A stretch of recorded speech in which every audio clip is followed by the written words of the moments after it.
Boa noite, igreja. Queria continuar orando mais um pouquinho antes de começar, amém?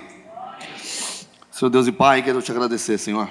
Obrigado, Deus, obrigado pela tua misericórdia, Pai. Obrigado pela tua graça, Senhor. Obrigado pela tua bondade. Obrigado, Senhor, pela tua fidelidade, Pai. Senhor, como é bom estar aqui na tua presença, Pai. Deus, alcança o coração dessas pessoas que estão aqui hoje, Deus Pai. Esse culto de quarta-feira, Senhor, de poucas pessoas, pessoas que realmente querem, Senhor. Pessoas que realmente querem se relacionar com o Senhor, Deus. E que o Senhor possa, Pai, em nome do Senhor Jesus, Deus, alcançar o coração dessas pessoas, Pai. Que o Senhor possa alcançar corações, Senhor. Que o Senhor possa se revelar, Pai, a essas pessoas.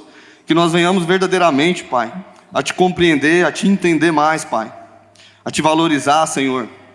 Obrigado pela tua misericórdia, pela tua graça sobre a nossa vida, Senhor.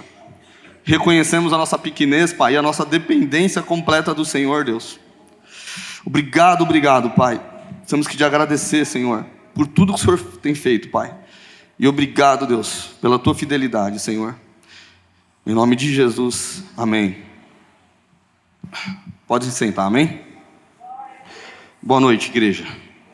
Novamente, uma honra muito grande estar aqui, depois de muito tempo, amém?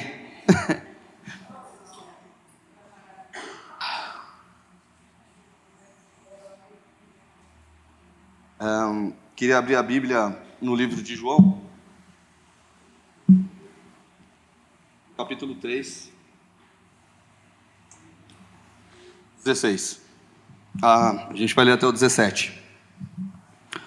Um texto extremamente conhecido, mas ao meu ver, ele nunca vai deixar de ser um dos melhores textos da Bíblia. E esse texto diz o seguinte: porque Deus tanto amou o mundo que deu seu Filho unigênito, para que todo o que nele crê não pereça, mas tenha a vida eterna. Pois Deus enviou o seu Filho ao mundo, não para condenar o mundo, mas para que este fosse salvo por meio dele. Amém?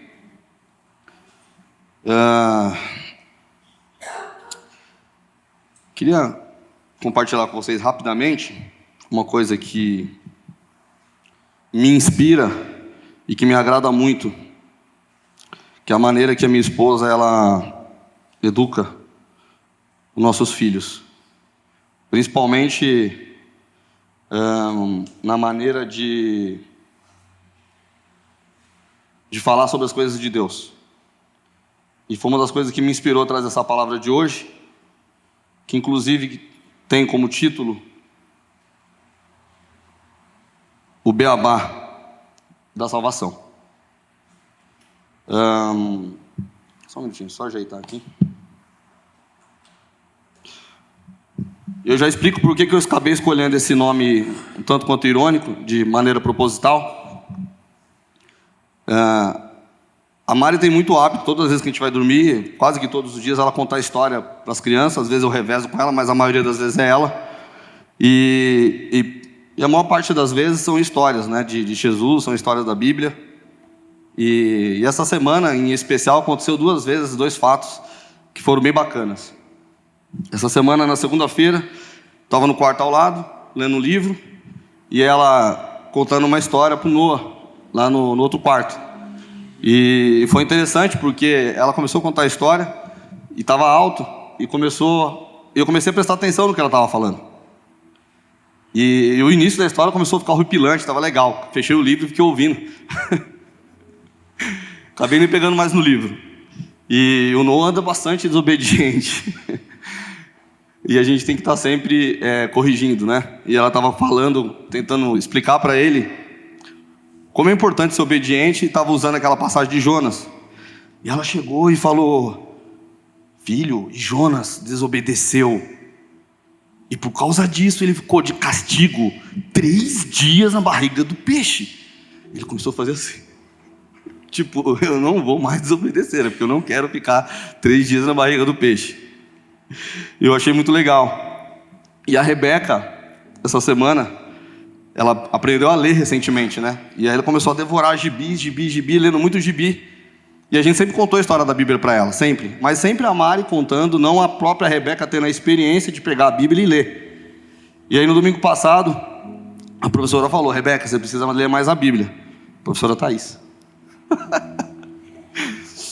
Aí ela chegou em casa e falou: mamãe, eu preciso ler a Bíblia.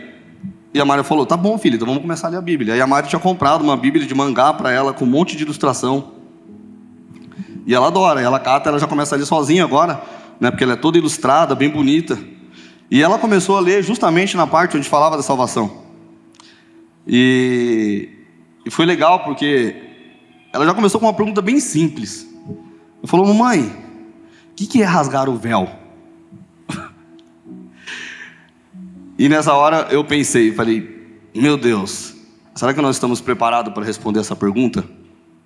Será que nós estamos preparados para dar esse tipo de resposta?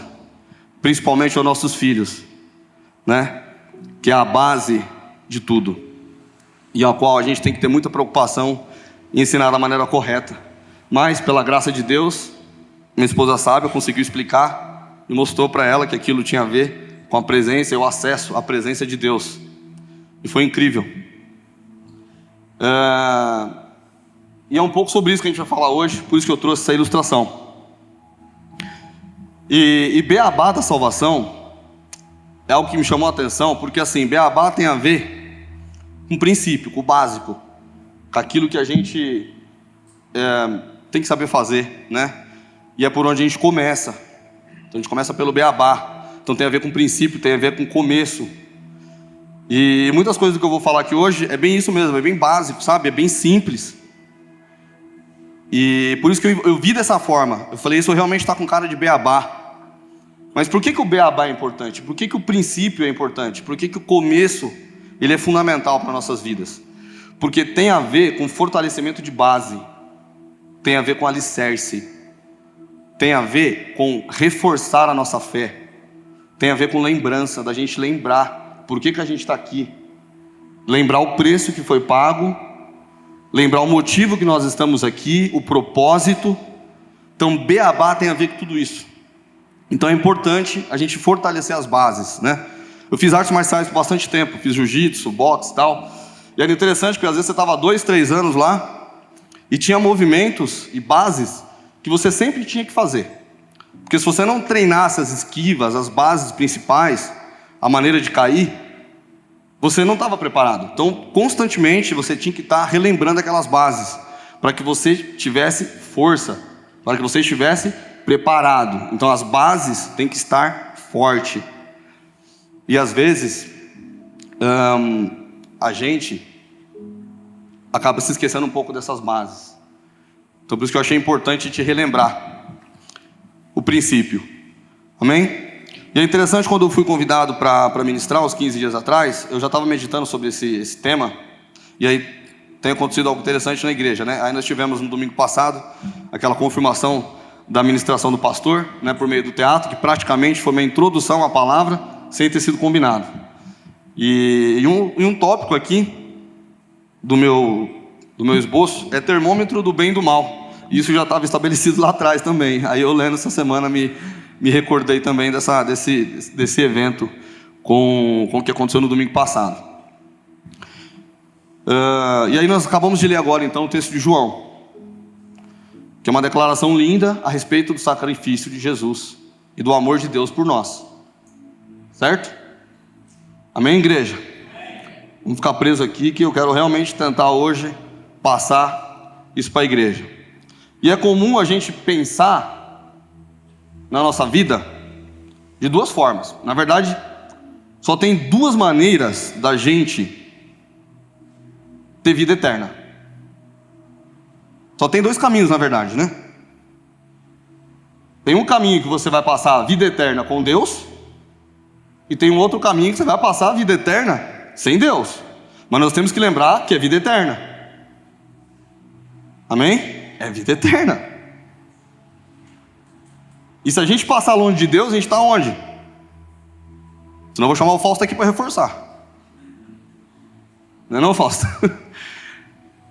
Então, gente, e normalmente a gente tem a cultura de relacionar esses dois caminhos relacionando as pessoas boas e as pessoas más.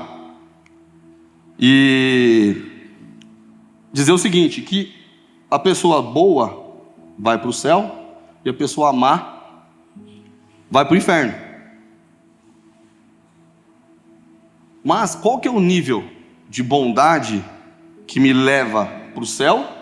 E qual que é o nível de bondade, o nível de maldade que me leva para o inferno?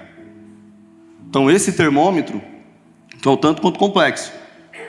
Porque a Bíblia nos revela que nós precisamos praticar o bem, mas ela também anuncia, ela revela as consequências do mal. Certo? Porque o bem que a gente faz não anula o mal que nós fazemos. O que eu quero dizer com isso?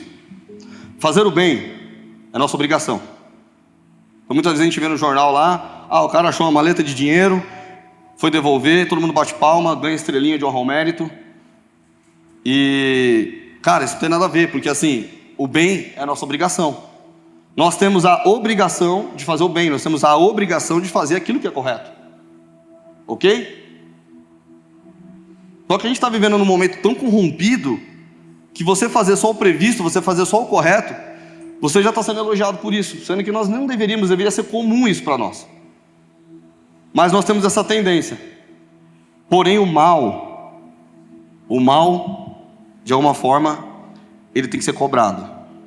Fazer o bem é minha obrigação, mas o mal, ele tem que ser, de alguma maneira, punido, ele tem que ser compensado. Entende? O que eu quero dizer com isso? Se a gente for olhar por essa ótica, como que a gente vai responder essas duas questões? Qual que é o termômetro para eu subir para o céu? Qual é o termômetro para eu descer? Certo? E aí que nós temos uma ótima notícia, por incrível que pareça. Essa é uma ótima notícia. Para a gente poder entender melhor isso daí, a gente precisa entender a rivalidade que existe entre a vida e a morte. Ok?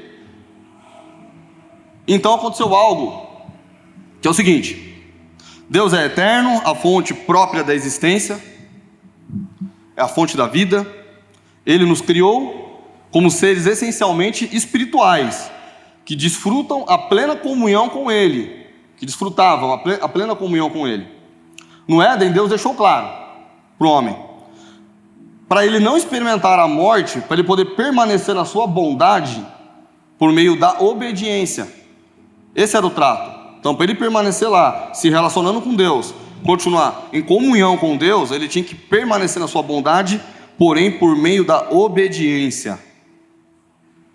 Porém, um homem, no exercício da sua individualidade, ele escolheu se separar de Deus. Ele escolheu andar sozinho. Foi nós que escolhemos isso, nós escolhemos o pecado.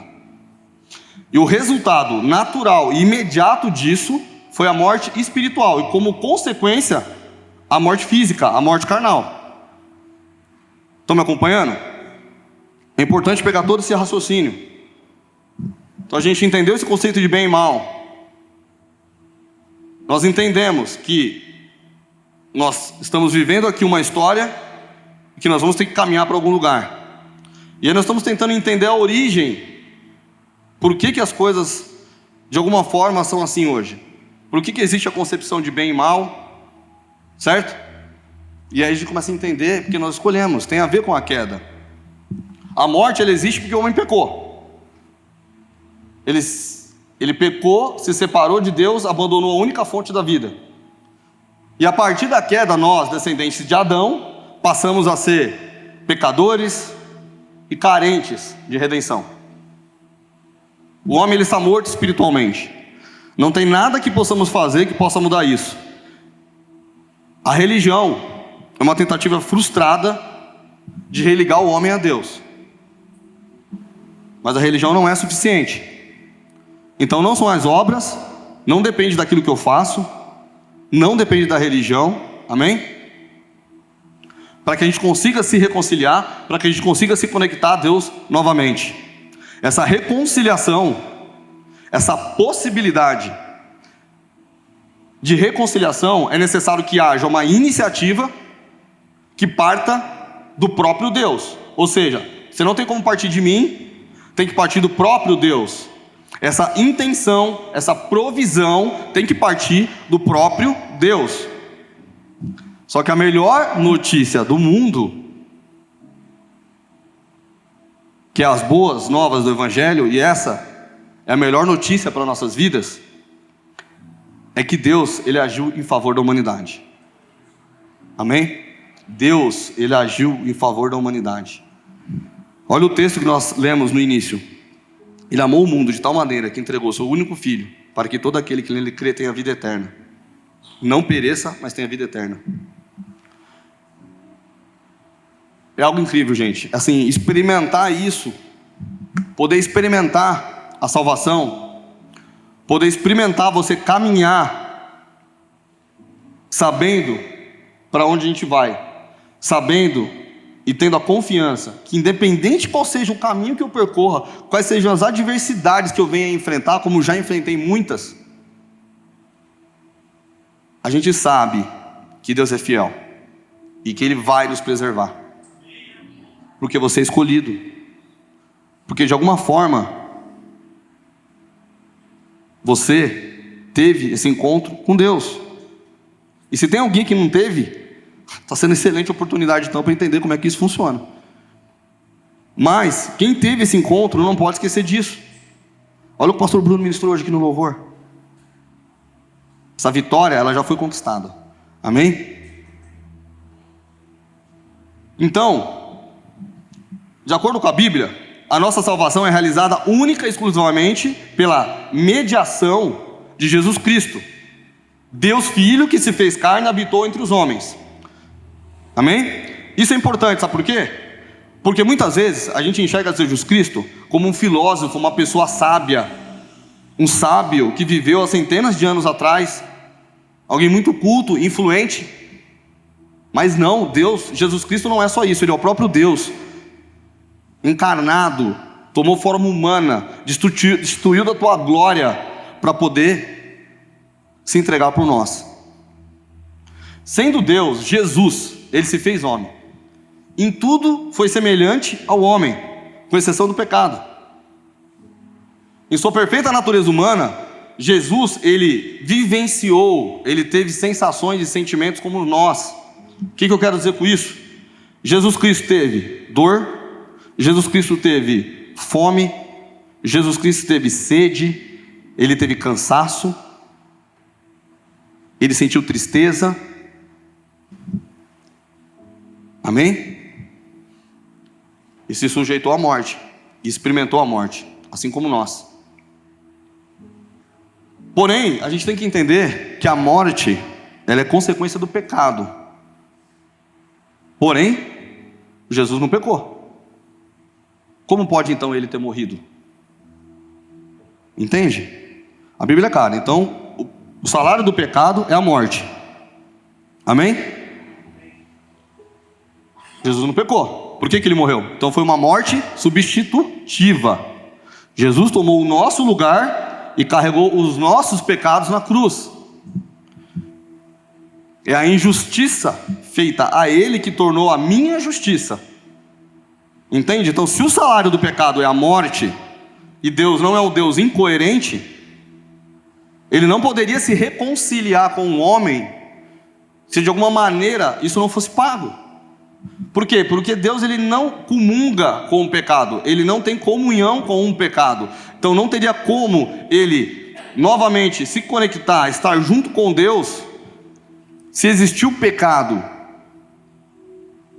Ainda que o homem entregasse a própria vida como pagamento do pecado, ele só conseguiria fazer isso como pagamento do pecado, mas ele ainda continuaria separado espiritualmente de Deus. Ele continuaria separado de Deus. Entende? Então vamos lá. Alguma coisa tem que acontecer, porque Ele era perfeito, puro, viveu aqui 33 anos, nunca cometeu um pecado sequer. Permaneceu santo durante todo esse tempo, puro. Só que Ele morreu. Vocês concordam que isso é injusto? Ele não deveria ter morrido. Porque se o salário do pecado é a morte e ele não pecou, ele não deveria ter morrido. Porém, da mesma forma que Adão, representando a humanidade naquele momento, trouxe pecado ao mundo, Jesus Cristo nos representou diante do Pai, trazendo vida para nós. Ofertou a sua vida em nosso favor. Amém? Além disso, a natureza divina de Cristo teve um papel essencial na redenção. Proporcionou um único e eterno sacrifício, dando a possibilidade de redenção a todos os seres humanos, mesmo aqueles que já morreram há muito tempo atrás, como Moisés, Adão, Abraão. Da mesma forma que nós, que nascemos muito tempo depois, também fomos justificados por isso. Olha como isso é incrível. Então até aquele que não nasceu já tem a possibilidade de experimentar isso, que é um sacrifício eterno. Jesus Cristo, o único caminho, único mediador entre Deus e os homens, e o único nome dado entre os homens pelo qual podemos ser salvos.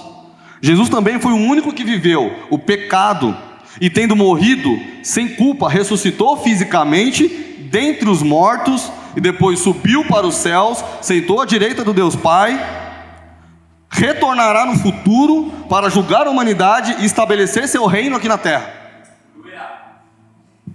Seu reino aqui na terra. Todo o plano de salvação, ele foi preparado por Deus desde a eternidade.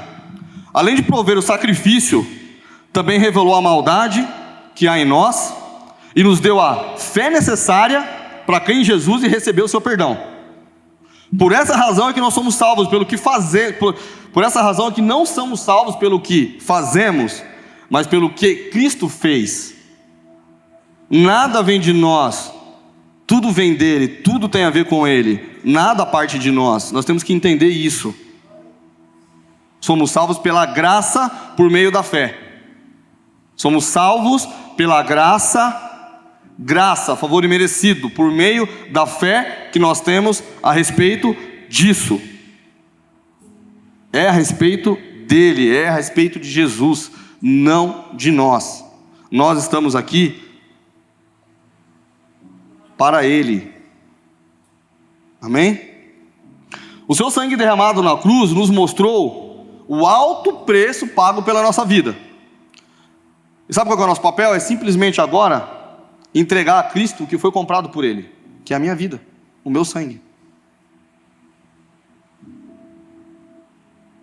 Para fazer essa entrega e receber essa salvação, a Bíblia ensina que é preciso confessar com a nossa boca que Jesus é o Senhor e crer dentro do nosso coração que Ele ressuscitou entre os mortos. Essa é a base, irmão. Entendeu, Val? Fundamental a gente ter esse entendimento, porque a nossa fé, nosso estilo de vida e a maneira que nós andamos está pautado em cima disso, está pautado em cima dessa crença aqui, ó. É acreditar que Jesus Cristo morreu por nós. Ele é o único e suficiente Salvador de nossas vidas, amém?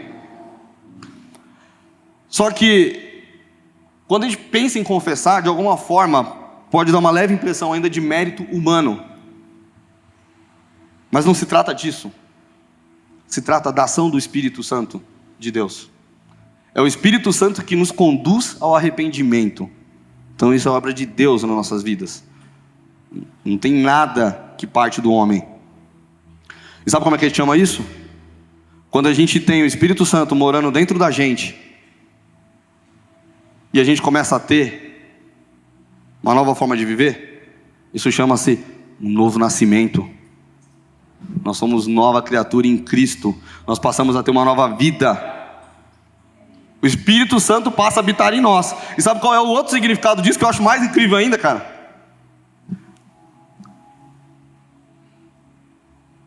Nós passamos a ser chamados filhos de Deus. Uau! É muita bondade.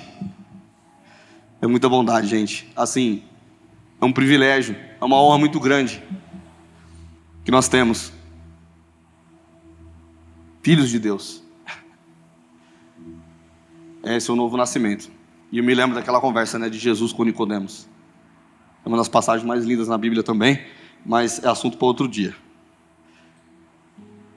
Ok. Então, eu entendi que eu fui salvo. Amém? Entendi que eu sou filho de Deus. Entendi que eu sou nova criatura, que eu tenho o Espírito Santo habitando dentro de mim. E que a partir de então agora, cara, é muito mais seguro. Estar no centro da vontade de Deus é muito seguro, é muito mais gostoso. Sabe por quê? Porque nós temos uma natureza pecaminosa. E nós temos uma tendência natural a pender para o lado do pecado. Nós carecemos demais dessa graça, dessa misericórdia sobre a nossa vida. Da ação do Espírito Santo dentro de nós. Que só tem a possibilidade, irmão, por meio disso aqui, ó, de aceitar Cristo como nosso único e suficiente Salvador e deixar o Espírito Santo agir dentro de nós. Só que nós, como crentes, às vezes, nós esquecemos disso aqui. Nós esquecemos desse caminho, entende? Nós esquecemos desse percurso, nós esquecemos do beabá, que é isso aqui, porque a gente entra num ativismo desenfreado e nós esquecemos da essência, que é essa essência aqui, de servir em amor, por gratidão, por reconhecimento ao nosso sangue derramado na cruz. Está entendendo? Ei, presta atenção. Alguma coisa, de uma forma muito carinhosa, Deus está querendo tratar com essa igreja. Nós precisamos olhar para isso aqui. O pastor Djalma trouxe uma mensagem tremenda na semana passada, falando sobre salvação. É algo que nós precisamos nos lembrar disso.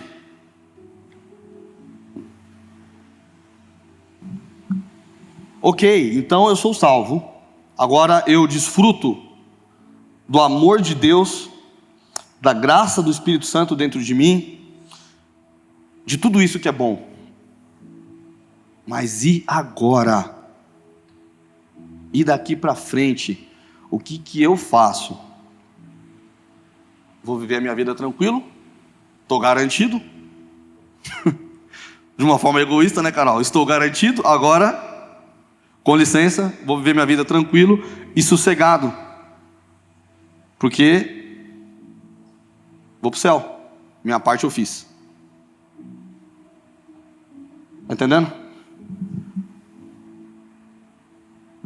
E aí, eu queria ler um outro texto agora, para que a gente entenda qual é o nosso propósito a partir de então. Sabe por quê? Porque depois que acontece tudo isso, que você experimenta dessa bondade, experimenta da salvação, sabe o que acontece? Sabe o que você passa a ser? Além de filho de Deus, carinhosamente, todos nós somos, você passa a ser igreja. Você passa a ser igreja. E o que é ser igreja? Mateus 28, do 18 ao 20, diz o seguinte. Quem quiser me acompanhar, fica à vontade. Mateus 28, do 18 ao 20. Gente, eu tremo todas as vezes de ler esse versículo. Toda autoridade me foi dada no céu e na terra. Ide, portanto, fazei discípulos de todas as nações, batizando-os em nome do Pai, e do Filho e do Espírito Santo, ensinando-os a guardar todas as coisas que vos tenho ordenado. E eis que estou convosco todos os dias até a consumação do século. Essa é a missão da igreja. A missão e o ministério da igreja, que é centrado no Evangelho, as boas novas de Cristo, para a salvação de pessoas pecadoras, tem o objetivo de espalhar a fama de Deus, fazendo com que as pessoas conheçam a Deus e o seu caminho. Nos tornamos discípulos de Cristo. Cara, isso é muito forte. Nos tornamos discípulos de Cristo totalmente amadurecidos, preparados para a comissão.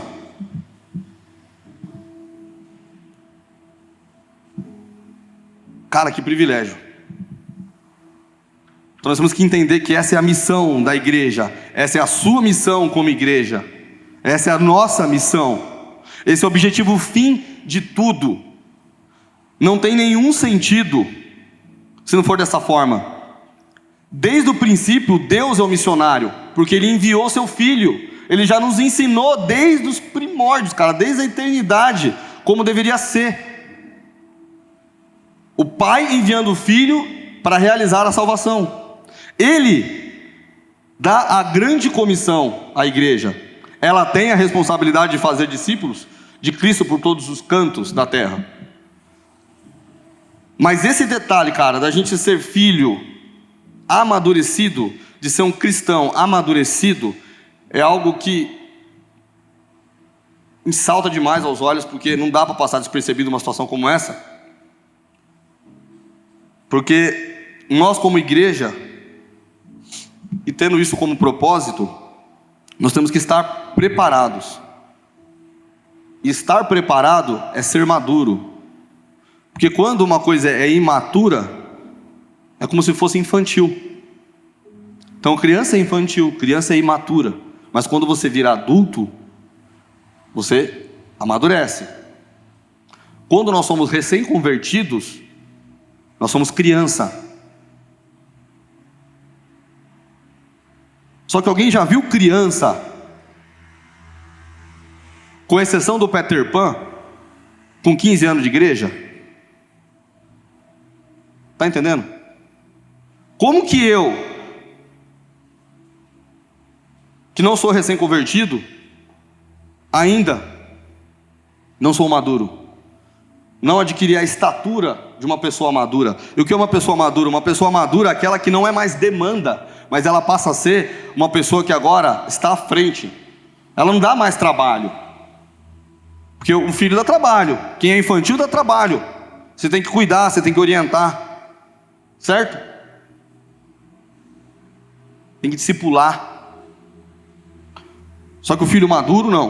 O filho maduro ele cresce, ele se torna adulto. Então ele se torna responsável. Ele tem responsabilidades. Ele passa a ajudar as outras pessoas. Ele vai à frente. Ele começa a ser referência. Isso é se tornar maduro. E não mais ser infantil na fé. Porque a analogia aqui é justamente essa. A mensagem que tem que entrar dentro dos nossos corações é: eu ainda estou no beabá?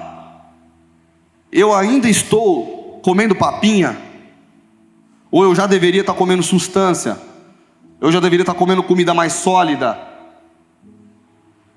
Entende? Porque estar maduro, estar preparado é isso.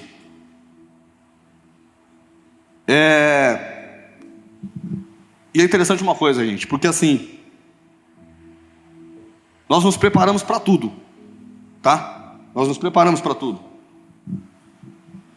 Se você almeja uma promoção dentro do teu trabalho, se você quer ocupar uma cadeira, você vai analisar quais são as competências que você precisa ter para ocupar aquele cargo.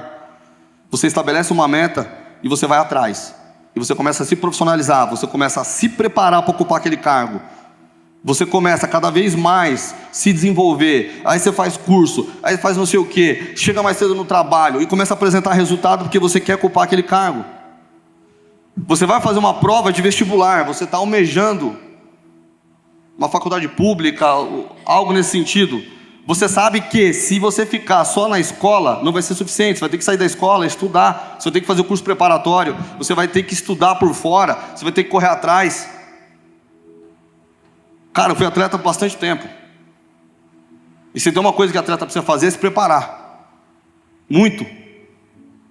Fui pentatleta por quase 5 anos no quartel. E eu lembro que nós tínhamos uma rotina um tanto quanto agressiva de treino. Diário, 2, 3 vezes por dia de treinamento. E lá tinha um ditado que a gente usava que era o seguinte: só o treinamento exaustivo leva a uma execução perfeita.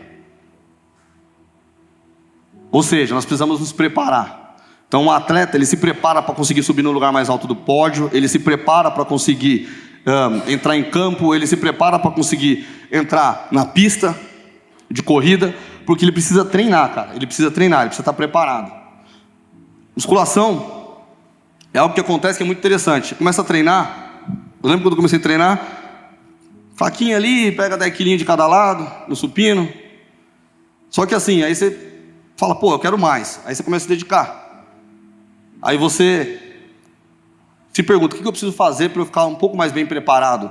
Aí você percebe que você tem que ter disciplina, você precisa se alimentar melhor, você precisa dormir bem, para que você consiga ter um melhor desempenho. E treino, descanso e comida, para que você consiga ter um bom desempenho. E aí é legal que você vai lá, sabe para quê? Quando você vai para a musculação, você vai para destruir. Olha que bacana que é. Porque quando você treina, você está, de alguma forma, você está destruindo as células. Na musculação, você vai lá para poder quebrar, você vai lá para poder ir além, porque se eu quero levantar mais peso, ou se eu ficar com 10 quilos toda vez que eu vou treinar, eu não vou conseguir. Então eu tenho que ter marcos. A primeira vez eu fui com 10, a próxima eu vou com 20. O que você está fazendo? Você está colocando marcos. Pô, eu cheguei até aqui, agora eu vou até aqui, e agora eu vou até aqui. E você vai progredindo, e você vai progredindo. Só que tem uma coisa legal que eu acho mais incrível nessa parte da musculação. Você não constrói nada na hora do treino. Sabe que momento que você constrói? Na hora que você dorme. Daí acontece uma coisa que é a reparação tecidual. Quando nós andamos, cara, no centro da vontade de Deus, é mais ou menos assim. A gente está batalhando, a gente está indo para cima, mas você sabe o que tem que fazer? Deixar Deus fazer a parte dele e descansar. Porque quando você descansa, é que Ele age. Quando você descansa, é que Ele se manifesta. Então, estar preparado é isso. E aí eu te pergunto, você se prepara para tanta coisa na sua vida, e você acha que a caminhada espiritual, a caminhada cristã, vai ser diferente por quê, cara? Se você não exercitar as disciplinas espirituais de devocional, leitura da palavra, oração, você não vai crescer espiritualmente, você não vai adquirir a estatura de maturidade de filho maduro, entende? Você sempre vai estar na superficialidade, porque você não está se aprofundando. Então você dedicar horas em algumas situações porque você quer. Você já viu alguém ficar forte indo para a academia só de domingo? E como você vai ficar forte espiritualmente vindo para a igreja só de domingo? Não tem como. Se não tiver relacionamento, estudo, se não tiver busca, conhecimento da palavra, você não vai adquirir essa estatura de filho maduro, para que você deixe de ser demanda, cara. Para de ser demanda. Você tem que começar a ser a pessoa que está à frente. Tem que ter coragem. Sabe por quê? Porque quando fala de uma grande comissão, quando fala dessa missão aqui, não é para qualquer um, meu. Mas sabe qual que é o problema? Que a gente acha que isso aqui é para o próximo. Não, cara, é para você, você é a igreja, você tem que se preparar para isso aqui. Isso aqui é uma ordem de Deus, isso aqui não é algo opcional. Você entendeu, você foi redimido, você foi justificado. Você aceitou isso para a sua vida, porque você quer ter vida eterna. E a única coisa que Ele te pede é, fale de mim. Mas não é só falar de mim, você tem que falar dele, cara, com propriedade. Poder de convencimento. Argumentos, entende? Edificação da fé, você está preparado para isso.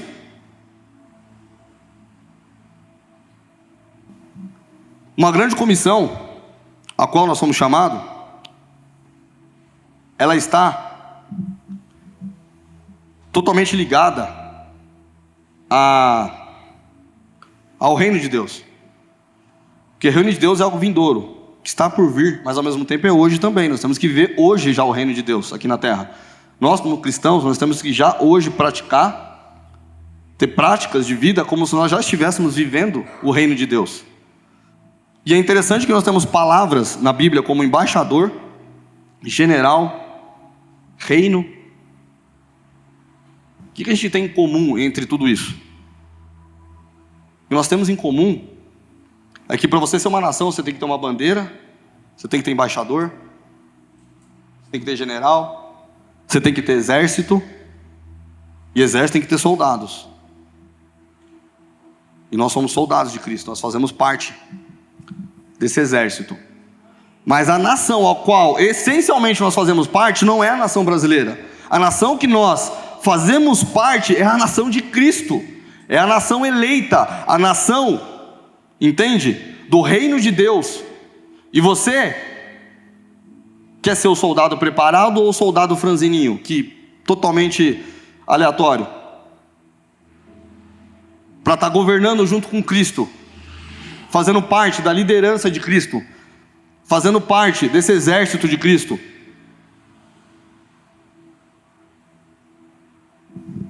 Lembrar que existe essa grande ordem para a qual nós fomos chamados, e lembrar que nós somos embaixadores, e lembrar que nós fazemos parte desse exército. Amém?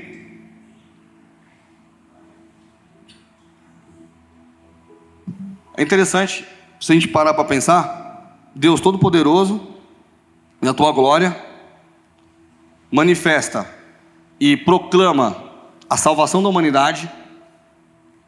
Só que para isso, Ele convida eu e você.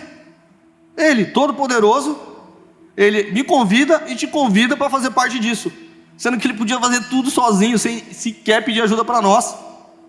Só que Ele ordenou, Ele passou essa responsabilidade para nós. Não é Jesus que vai fazer. Entende? A obra é do Espírito Santo. Mas tem uma etapa antes que é nossa. Anunciar o Evangelho é nossa. Ele atribuiu a nós isso aí. É nossa responsabilidade. Não é do outro que está do seu lado. É nossa responsabilidade. Anunciar o Evangelho. Entende? E Ele atribuiu a nós isso. Não é Deus, não é Jesus Cristo. É nós que temos que anunciar o Evangelho. E Ele nos convidou. Nós tivemos a honra de ser convidados para isso. Porque Ele poderia fazer sozinho. Só que de uma maneira incrível. Ele nos chamou para fazer parte desse projeto. Cara, na boa, para pensar. Você está fazendo parte disso, cara. Nós fazemos parte desse exército de Cristo. Algo especial, incrível para nossas vidas. Se você vem aqui achando que você não tem um cargo de importância, que talvez você não é valorizado, que você está em alguma posição, cara, que não é tão favorecida, eu te apresento uma hoje, a qual você está na elite. Você faz parte dessa nação eleita, faz parte do reino de Deus. Amém? E isso te torna muito especial. Muito mesmo.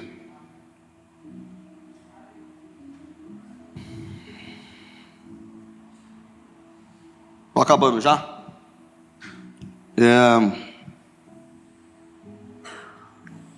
Eu acho que a mensagem principal nós temos que levar e refletir é como nós queremos levar a nossa vida espiritual. Porque amanhã é quinta-feira. Hoje já é um culto seleto. Você está aqui, você já é diferente. Porque você está buscando um algo a mais. Espero que não tenha sido só para comparecer, porque tinha algum compromisso com o pastor, ou porque tem que cumprir tabela. Você tenha vindo aqui para ter realmente essa palavra edificante para a sua vida. Porque às vezes não dá vontade de sair de casa para poder vir para a igreja aprender mais, se relacionar com Deus, ter comunhão com Deus. Porque amanhã a gente vai começar a ser consumido pela rotina novamente. E aí você continua se preparando o tempo todo, mas para viver aqui na terra. Só que eu preciso te lembrar de uma coisa: você não é eterno aqui. Nós esquecemos disso, tá? É isso aqui, ó, é nada, é um cisco. Não sei se amanhã eu vou estar vivo. Tem que ter oportunidade de hoje para anunciar e fazer isso que a gente foi proclamado. Amém? Então o que nós devemos refletir é: eu preciso cumprir o ID, cumprir a ordenança de Cristo, fazer parte dessa comissão. querer algo melhor para a sua vida, estar no centro da vontade de Deus, se mexer, se movimentar, receber essa palavra como uma palavra de encorajamento para a sua vida, algo que venha ser impactante, que possa te levantar e querer fazer mais, querer aprender mais, querer buscar mais. Amém? Que possamos ter o coração de uma criança, como a minha filha Rebeca, no amor a Cristo e no desejo de aprender mais sobre Jesus, mas que sejamos como a mãe, firme, diligente e constante no ensino da palavra e no anúncio do Evangelho. Amém? Vou repetir, que sejamos também como a mãe, firme, diligente e constante no ensino da palavra e no anúncio do Evangelho. Amém? Nós encerramos. Eu queria que a igreja ficasse de pé para a gente fazer uma oração.